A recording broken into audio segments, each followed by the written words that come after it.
షాప్కి వెళ్తాం, బట్టల షాప్కి ఇప్పుడు పండగ కదా, మన స్థాయి ఎంత, కొన్ని ఒక 5,000లో బట్టలు కొనుక్కోవాలనుకుంటే మన స్థాయి అది. షాప్కి వెళ్తాం, డాడీ ఏమంటాడు తెలుసా, మేడం గారు రండి అండి. మేడం గారు ఎందుకన్నాడు, నువ్వే స్కూల్లో పని చేస్తున్నావు, నువ్వేమైనా బీఈడి టీచర్వా లేదంటే, అయినా మేడం అంటాడు అక్కడ, నువ్వేమనుకోవాలి, ఏదో బిస్కెట్ లేదు మేడం అన్నాడు, నేను మేడం అనుకుంటావా, మేడం ఇంకా నువ్వు మేడం కదా, అక్కడ ఆవిడ ఇచ్చాము లెచ్చలేదు అయిపోతావు నీ మనసులో, ఆడ ఇంకా మేడమే అన్నాడు, నువ్వు అప్పుడు లెచ్చలేదు కానీ ఫీల్ అయ్యి ప్రిన్సిపల్ నేను చేస్తాడు ఒకటి, అది ఎంతగా 500 షేరే. మేడం గారు ఇది ఏంటి అనుకుంటున్నారు, 5,000 అంటాడంతే.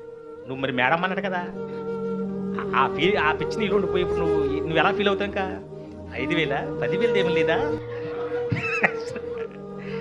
అయిపోయింది నీ స్థాయి అయిపోయింది అక్కడ. అది వేసేసాడు, నీ వీక్నెస్ నాడు వాడుకుంటున్నాడు.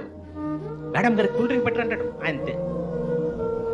మేడం కాస్త ఎమ్మెల్యే అయిపోతుంది ఇప్పుడు.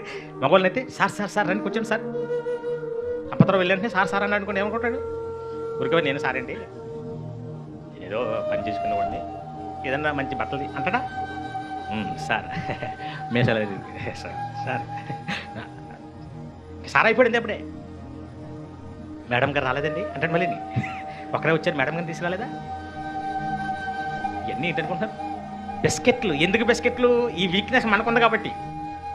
ఇక నువ్వు అలాగే చెప్పబడిపోయి 5,000 పెట్టి కొన్న టార్గెట్ పోద్ది, ఇంకా ఆడి వల్ల పడిపోయి ఎంత కొంటావు నువ్వు, అవసరమైతే అప్పు తీసేసి 10,000 20,000 కొనుక్కొస్తాం, ఇంటికి వచ్చేసి ఓట్లు కదా.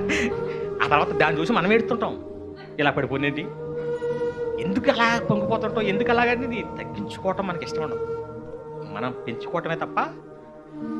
అందుకే భక్తులమైన తర్వాత మనకైనా ఇది రావాలి, లోకం ఎలాగో అలాగే బతుకుతుంది. అందుకే మనందరికీ మార్గదర్శి ఎవరు, యేసుక్రీస్తు వారు.